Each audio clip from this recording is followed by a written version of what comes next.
The alarm goes off. You open your eyes, and you are already tired. You slept 8 hours. You did everything right. You went to bed on time. You kept the room dark. You avoided the late coffee. And still, you wake up feeling like you were hit by a truck. You drag yourself through the morning on caffeine. You crash in the afternoon. And then, at night, the moment your head hits the pillow, your mind switches on like a light. You think something is wrong with you. You think you're a bad sleeper. You're wrong. Your body is doing exactly what it was built to do. The problem is that you have been taught to sleep in a way no human did for 300,000 years. For almost the entire history of our species, nobody slept the way you sleep tonight.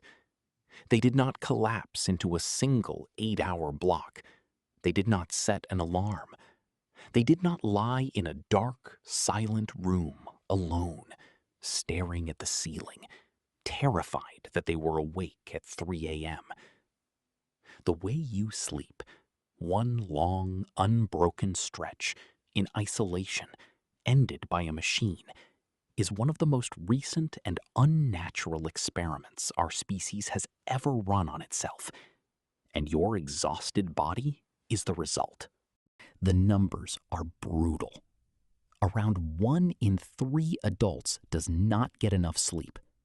Roughly 30% of adults report symptoms of insomnia. The average person in 1910 slept around 9 hours a night. Today, it's closer to 6.5. We spend billions on sleeping pills, sleep trackers, weighted blankets, and white noise machines, all to fix a problem that, for most of human history, did not exist. So here's the question almost nobody is asking. If humans are so good at sleeping that we did it perfectly for 300,000 years, why are you so bad at it now? The answer starts with a historian named Roger Ekirch. In the early 1990s, Roger Ekirch was researching the history of nighttime. He spent years digging through old diaries, court records, medical texts, and works of literature from across Europe and beyond. And he kept finding the same strange phrase over and over again. People didn't write about sleep. They wrote about their first sleep, and then, separately, their second sleep. At first, he thought it was a quirk of language, but the references kept coming. He eventually found more than 500 of them, going back thousands of years. And slowly, a forgotten truth emerged. For most of human history, people did not sleep in one block. They slept in 2. Here is how it worked. As darkness fell, people went to sleep.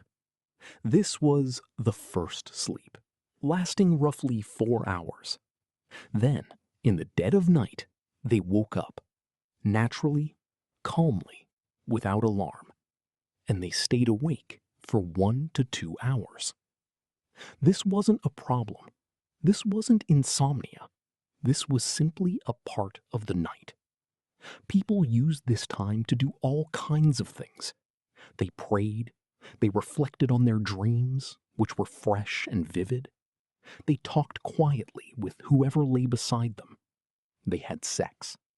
They added wood to the fire. Some got up to visit neighbors. Then, when they felt tired again, they went back to bed for their second sleep, another 4 hours, and woke with the sun. Now, here's what should stop you in your tracks. That wakeful period in the middle of the night, the one that ancient humans treated as a peaceful, normal, even sacred part of the night, that is the exact moment millions of people today wake up, look at the clock, see 3 a.m., and panic.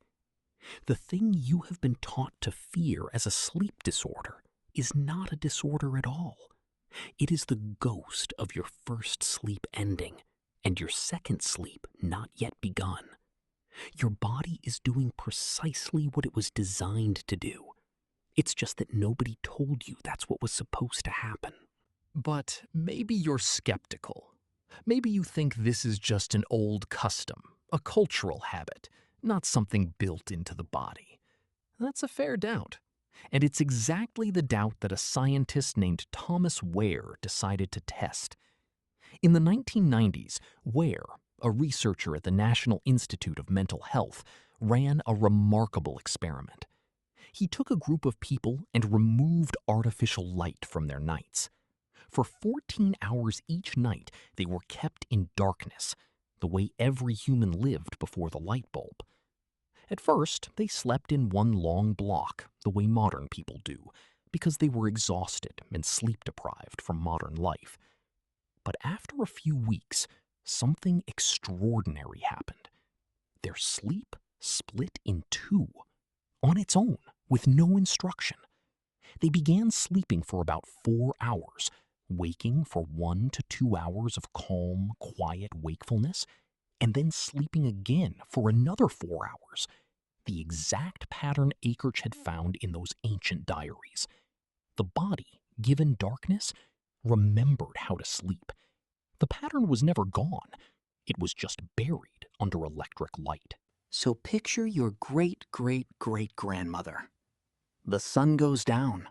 There is no switch to flip, no screen to scroll, no reason to stay up. As the fire dies down, she drifts into her first sleep, surrounded by the warm bodies of her family, the sounds of the camp settling around her. She sleeps deeply for 4 hours. Then, somewhere in the middle of the night, she wakes. The fire is low, the stars are out. She lies there, calm, in no hurry. Maybe she pokes the embers. Maybe she murmurs to the person beside her. Maybe she just watches the dark and lets her mind wander through the dreams she just had. She is not anxious. She is not checking a clock, because there is no clock.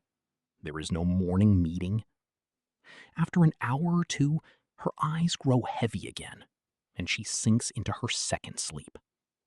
She wakes naturally with the first light of dawn, with no alarm, no grogginess, fully rested. This is how humans slept for 300,000 years. Now picture you. The sun went down hours ago, but your room is still bright. Screens in every direction pump blue light into your eyes, the exact wavelength of a midday sky, telling your brain it is still daytime. You finally force yourself to bed, far past the point your body wanted to sleep, your mind still racing from the last video you watched. You crash into one compressed block of sleep, because that's all the time the morning alarm will allow.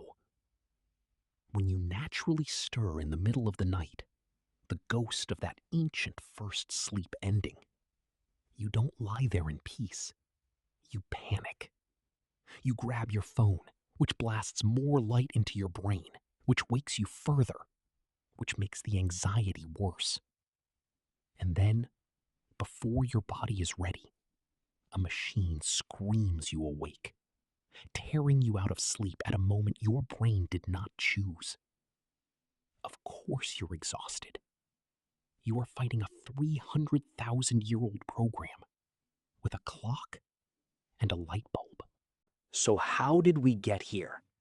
About 10,000 years ago, agriculture began tying human activity to fixed daily labor.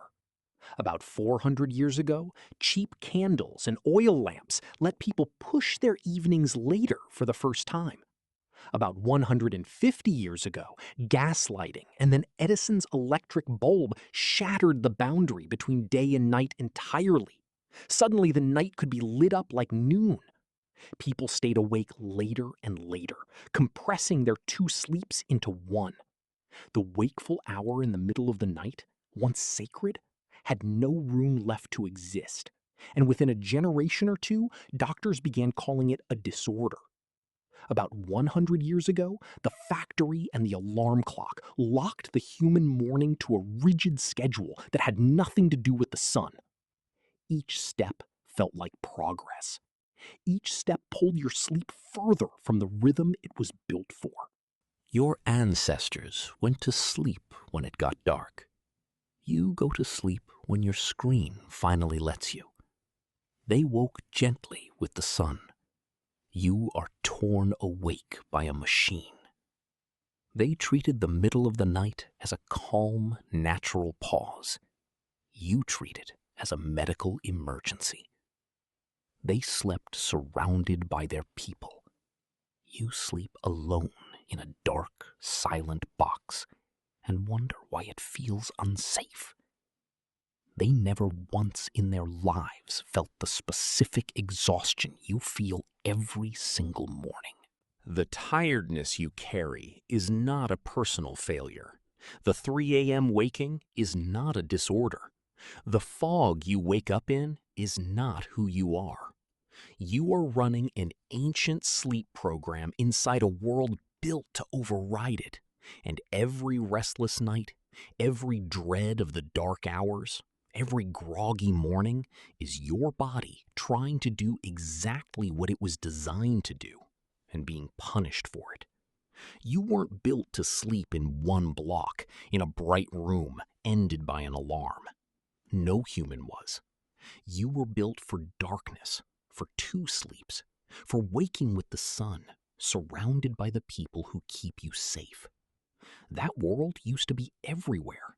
Now you have to build it back from scratch. But your body has been telling you every single night in the only language it has what it actually needs.